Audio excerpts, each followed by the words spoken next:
Salut! On continue notre résumé du manga Boruto, c'est l'épisode 5, c'est parti. Après la bataille contre Momoshiki et Kinshiki, où ce dernier s'est d'ailleurs fait manger, la vie reprend son cours à Konoha et les groupes de ninjas se voient attribuer des missions. La relation entre Boruto et son père est bien meilleure depuis leur collaboration, même si Boruto ne souhaite toujours pas devenir Hokage, mais un ninja comme Sasuke. Boruto va parler de sa marque à Sasuke. Il lui dira simplement de rester prudent et de l'avertir s'il y a des évolutions. On découvre que l'équipe composée de Mitsuki, Sarada et Boruto commence à être douée. Ils arrivent facilement à arrêter une bande de brigands de bas niveau. À la suite de cela, un seigneur est en déplacement sur Konoha. Boruto se voit chargé comme mission d'occuper et de protéger son jeune fils Tento durant cette période. La tâche s'avère au début laborieuse, mais ils se découvrent rapidement des points communs. Ils sont tous les deux passionnés par un jeu de cartes à collectionner à l'effigie des grands ninjas, et ils finiront donc par lier des liens d'amitié. Mais alors que la team de Boruto vient de se faire assigner une nouvelle mission, ce dernier découvre que le jeune Tento vient de se faire kidnapper. Il va alors retrouver les kidnappeurs et entrer dans une bataille avec leur chef. Alors qu'il est en difficulté, c'est Tento qui plantera un shuriken dans le dos de l'ennemi, et c'est grâce à l'entraînement qu'il aura pu suivre avec Boruto les jours précédents. Boruto va d'ailleurs pouvoir en profiter pour mettre KO son adversaire grâce à un Rasengan.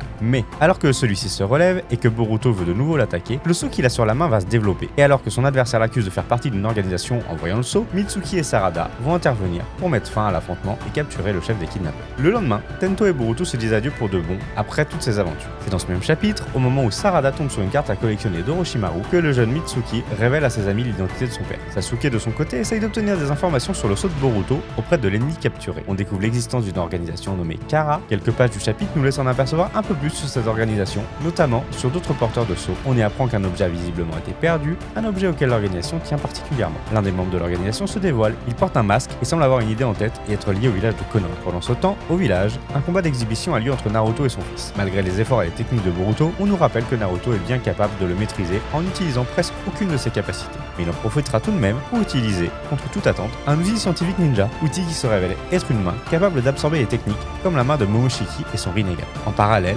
Konohamaru est en mission pour observer un vaisseau non identifié qui est apparu non loin du village.